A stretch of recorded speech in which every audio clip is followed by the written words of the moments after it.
If you guys watched my video yesterday, you'll know that I don't have my traditional desktop computer, so this video is going to be a little bit different. Even the fact that I'm posting it all is kind of remarkable. But regardless, the main difference in this video versus a normal episode of upcoming mods for Fallout 4 is there's not going to be any lower thirds. Lower thirds are those things that normally pop up, like when I say upcoming mods, a big thing pops up on screen, or the name of the mod and the author behind it. On my desktop, I don't have the presets and files for those lower thirds, so this episode is going to be severely lacking those. Regardless, you're going to be able to find everything I'm talking about down below in the description, so you can check those out if you want. I also will verbally just say the mod authors' names in this one.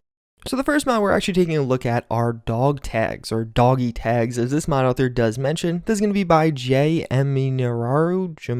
I don't know how you pronounce that one. Regardless, what it's going to be doing is adding in dog tags as an apparel piece in Fallout 4. There's some very not safe for work images also associated with this. I'm going to blur them out. You can find the uncensored versions at a link down below, but again, it's a pretty simple mod. But at the same time, with Fallout 4 being so combat oriented and having so many military or pseudo-military factions, these kind of make a lot of sense to appear in the game. It's an accessory that I think a lot of people would really like to have on their characters, and in the post the mod author actually mentions how it's something he's toyed around with releasing but hasn't actually released yet. I really encourage him to release it. I think this would complete out a number of character builds, and I think a lot of people would really enjoy it.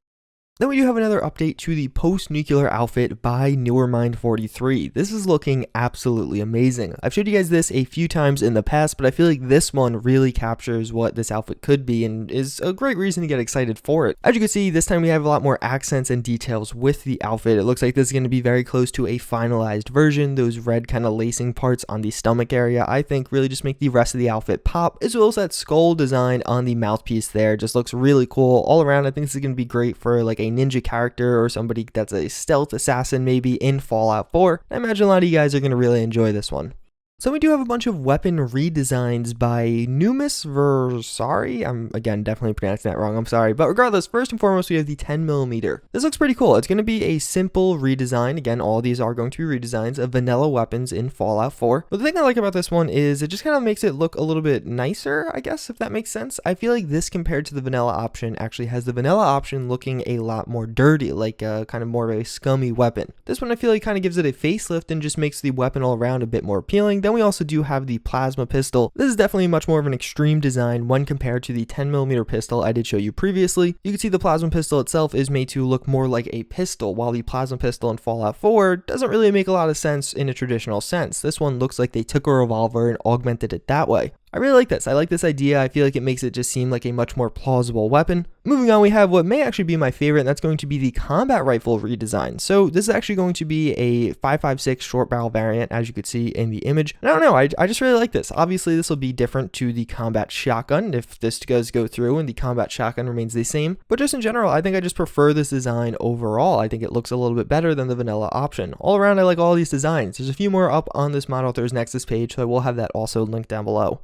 So we have another fairly minor update to the Werewolf Concept. I actually showed you guys this a while ago, and more or less this whole thing got a facelift to make it look way scarier. This mod author is basically trying to add in a new werewolf. It started off as kind of a rigged deathclaw with some modifications to it, but now it looks like a proper werewolf. And I gotta say, this really does look way scarier than the first time. That's what he mentions in his post, and I think he did a great job of achieving this. This is a mod I'm pretty excited for. We have very few new NPC mods for Fallout 4, and I think this could be a great addition. Then we do have a work in progress outfit by Taco Duck. This is a mod author that has posted a ton of stuff in the past. This is actually going to be a Han Solo outfit, and it looks pretty cool. If you've seen any of the Star Wars movies, you of course know who this character is. He is also getting his own movie, potentially, very shortly. Over the past few months, we've been getting a ton of Star Wars content for Fallout 4, ranging from different weapons to actually overhauls to the Institute. I have a standalone video coming for it, but I think this is going to be a great addition to anyone trying to achieve a Star Wars experience in Fallout 4. Then we do have mod author aiming to bring in the Metro Bastard rifle into Fallout 4. This is one I'm hyped for. This is the same person that did work on the Bison shotgun, actually that Metro map also. His name's going to be Hall. He actually was one of the people that was originally working on bringing Fallout New Vegas into Fallout 4 a long time ago. This looks really good. This is probably one of the most iconic weapons from the Metro games. You get it really early on into the game, provided to you, and you just kind of stick with it a lot of times throughout the whole game. Metro and Fallout 4 have a lot of similar themes, so naturally there's always different different kinds of comparisons going on, and now actually being able to experience some aspects of Metro in Fallout 4 is pretty freaking cool. That's going to wrap it up for this one. As always, I thank you guys for watching. I do hope you enjoyed, and I hope to see you all next time. Later.